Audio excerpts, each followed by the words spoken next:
Welcome to the MLB Coast to Coast podcast, brought to you by thelines.com. Coming to you from the West Coast, Josh Lander, joined by my guys Mo Nawara in the Midwest, and we've got Nate Weitzer on the East Coast. And gentlemen, it is a Monday as we record this, and we are getting ready for a Game 5 in the ALDS. We also are going to take a look at that Tuesday night game in the NLCS at this point, as we have that all ready to go. Do want to make sure you're liked and subscribed to this page. We're going to continue coming at you guys all MLB postseason long as we put together some of these futures during the series, as well as get into each game that we can. Also want you to head to thelines.com, have plenty of great written content on there all fall long. Also have our great odds finder tools. You can make sure that you are shopping these MLB postseason lines to the best of your ability. Gentlemen, let's go ahead and kick things off with this Game 5. We've got New York and Cleveland. In New York, obviously, minus 155 there for the Yanks, plus 135 on the money line there for the Guardians. Jaime Taillon versus Aaron Savali. Nate, go ahead and kick us off with this one. Where does the value lie in this first game, in this Game 5 here? Well, if it's a bullpen game, I have a hard time steering away from Cleveland, especially the way they've managed their bullpen these last few games. Like, basically, Terry Francona has been setting this up for days now. He basically said he's thrilled for the opportunity to play a Game 5 and use his league-best bullpen in this spot. We expect Savali to maybe go 2 innings, I think, and then you have their closer, Clase. He's been off since Game 2. Same thing with setup guys. Stefan and Karinchik. I can't pronounce that. But, they got plenty of arms ready to go here, whereas Wandy Peralta's pitched 5 innings already this series, including Friday through Sunday. Taillon, not overly impressive at all this season, despite starting off with some great plane metrics because the Yankees were just providing crazy run support. His numbers otherwise, his fastball dropped from a plus 12 to a negative 4 this year. His swinging strike rate dropped from 12% to 9.5%. In relief in his postseason debut here in Game 2, takes the L, doesn't match up particularly well against Cleveland. So it appears to be a bit of gamesmanship, maybe to get him more comfortable in the opening innings and then bring in Nestor for the middle innings here. But he wasn't overly impressive despite Cleveland's struggles against lefties in Game 2. He's a little shaky in and out of the zone.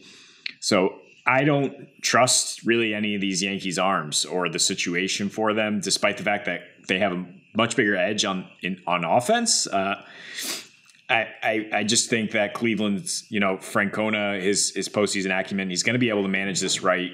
He's going to be able to hold those bats down. And then if we're looking at another 3-2, 4-2 game, I think this one will go to the Guardians and keep riding those underdogs here in this postseason.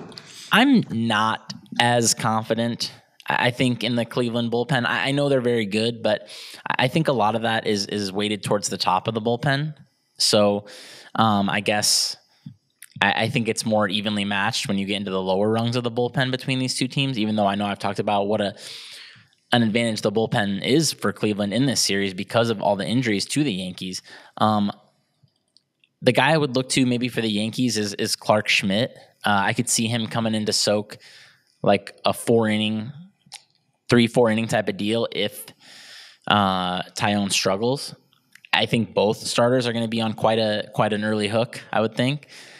And it gets a little iffy when you get to the middle part of these pens. So I guess for that reason, I do kind of like over 7.5 here. I saw a plus 102 on FanDuel this morning. I didn't look too much beyond that, so you might even be able to find like a plus 105 or something. But not super confident, obviously, in Taillon or Savali. Even though Savali was much better than his ERA this year, he was actually pretty solid. I have him projected around the same as Taillon. I think these guys are both right around a 4-ish ERA. I had the line as minus 140 here. I think it's pretty fair, but I do like the over a little bit. It's Yankee Stadium. It's Cleveland facing a right-handed pitcher, at least at the start, and it's the Yankees in Yankee Stadium, so they should be able to score runs. I think both of these teams we could go way over here, honestly. Either one of these pitchers could give up 3 in the first. Yeah, that's fair. I mean, 7.5, it's interesting. It's still kind of high compared to what the average score of this series has been. I mean, when you consider the Yankees as one of the best offenses we've seen in a while, scoring about 4 runs a game in this series at home as well. I understand where you're coming from here, Mo. That's been somewhat of the expectation this whole series. But we'll see in this one, especially if Nate is correct in predicting that this is a game where obviously you'll need not only the bullpen, but it's just about your relief at this point if your starters aren't going to go very long. And that's sort of the game plan from the jump anyway. But as we also know, that could lead to even just 1 or 2 pitchers in a row coming in and breaking things open and getting above that 7. So I would agree with Nate. Either way, my favorite bet in this is Guardians plus 135. I think if you're going to get that much value on a team that I see having some pretty distinct advantages around the pitching area in the playoffs, then I feel pretty good about it. But let's move on to the NLCS on the other side, the other league here we have, gentlemen, and we are all ready for our championship series with the Padres and the Phillies.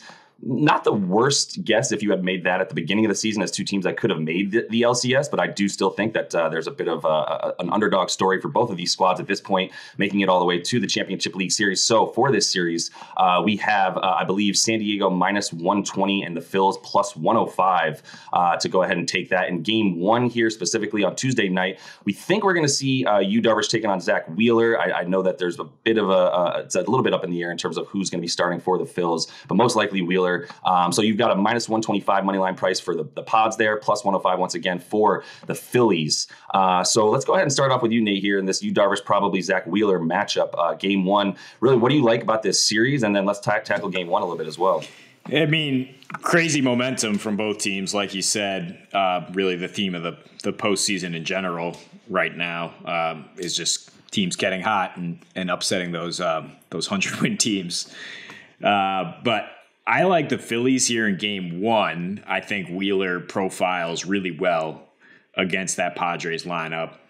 I think plus 105, I have no problem with that. But over the course of a long series, the bullpen edge for the Padres, the fielding edge, the depth of their lineup, I do like the Padres. So I think my favorite bet here from a series-long outlook is Phillies game 1, Padres series, plus 450. I mean, you're getting good juice here on a team that is otherwise expected to win the series. So looking a little more closely at the game 1, why I like Wheeler, really good against lefties with a 29% K rate on the road, holding lefties to about 200 average. He did sputter a little bit on the road down the stretch, but he's been lights out in the postseason here.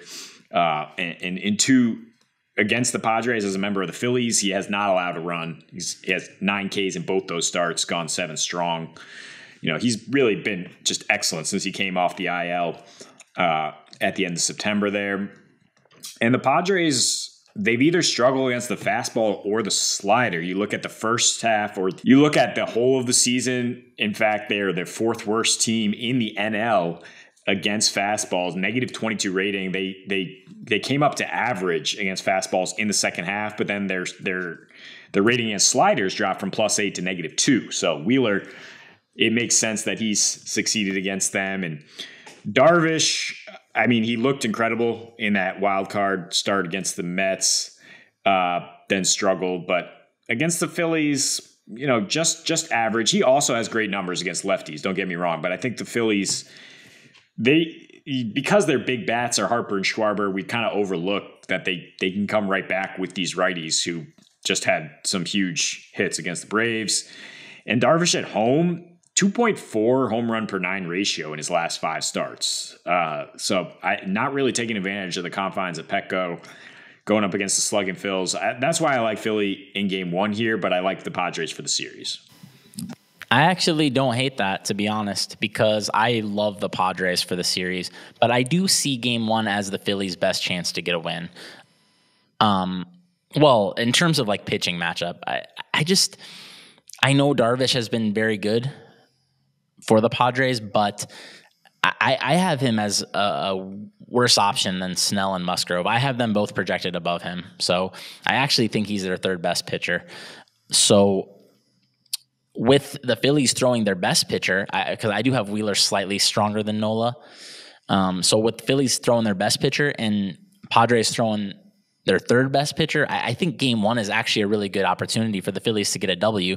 That being said, there wasn't quite enough there for me to play it. but I do lean towards Phillies. But in the series, I really like the Padres. Made a multi-unit play here, minus 120 for the series. It was basically like Nate was saying, I don't see any real edge for the Phillies in this series. I think the Padres have a better rotation as far as like depth for sure.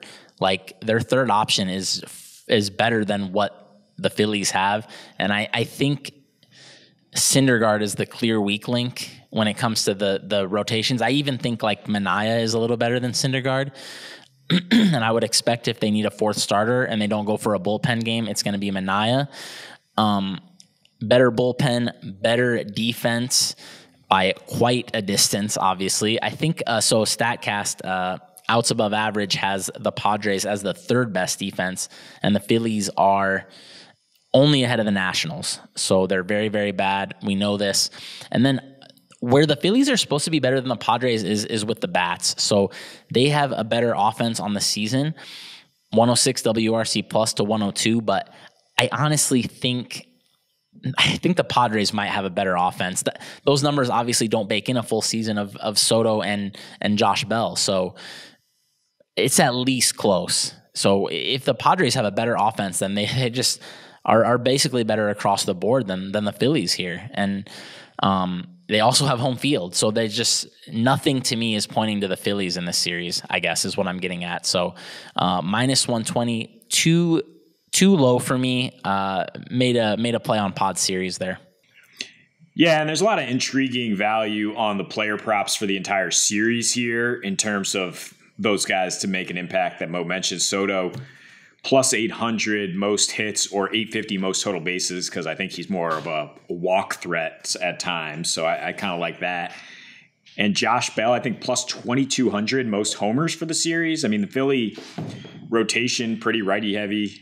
So I think both those guys will be factors. I think you can get some value there if you want to go with them rather than the favorites in Machado or Harper. Yeah, either way, so many names in this series that we'll be looking at here. Obviously, all those big moves that the Pods made and the Phils in the last couple of seasons. So plenty of bats to go around in this one. Hoping for some pretty fun baseball in this LCS. Also, obviously, we are still the Stros are still waiting on the winner of that Game 5. So we will be back with another video for you guys as Wednesday night will be the start of that ALCS. So until we see you next, happy betting.